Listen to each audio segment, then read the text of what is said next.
Life is unpredictable కదా! మనం చాలా ప్రెడిక్ట్ చేస్తూ ఉంటాం. మన చుట్టూ ఉన్న వాళ్ళు కూడా మన లైఫ్‌ని చాలా ప్రెడిక్ట్ చేస్తూ ఉంటారు. బట్ మనం అనుకున్నది జరగకపోవడమే life.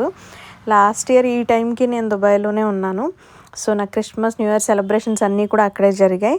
So, Christmas, new year అయిన తర్వాత నెక్స్ట్ ఒక 3-4 డేస్‌కి ఇండియా ట్రావెల్ చేయాలన్నదైతే నా ప్లాను. సో, అది కూడా ఎందుకంటే నా లైఫ్‌లోనే బిగ్గెస్ట్ ఈవెంట్. సో, నా మ్యారేజ్ కోసం.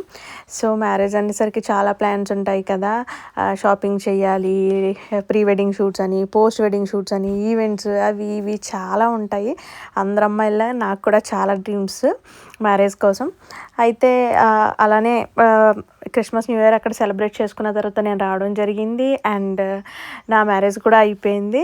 సో, అప్పుడు యాక్చువల్ అనుకుంటాం కదా! సో, నెక్స్ట్ ఇయర్ క్రిస్మస్‌కి, న్యూ ఇయర్‌కి మనం నా హస్బెండ్‌తో ఉంటాను. లేదా మ్యారేజ్ అయిన తర్వాత డిఫరెంట్ ప్లేసెస్‌కెళ్ళాలి, హనీమూన్‌కెళ్ళాలి, అక్కడికెళ్ళాలి, ఇక్కడికెళ్ళాలి చాలా అనుకుంటాం కదా! సో, కట్ చేసి చూస్తే 1 ఇయర్ తిరిగేసరికి బేబీ ఉంది నా చేతిలో. అసలు అదైతే అన్‌ఎక్స్‌పెక్టెడ్ అనమాట. అది మేము అనుకోలేదు అంటే మ్యారేజ్ అయిన వెంటనే పిల్లలు కావాలి, పిల్లలు ఉండాలి అనుకున్నాం కానీ అంత త్వరగా అసలు గాడ్ మమ్మల్ని బ్లెస్ చేస్తారని అనుకోలేదు.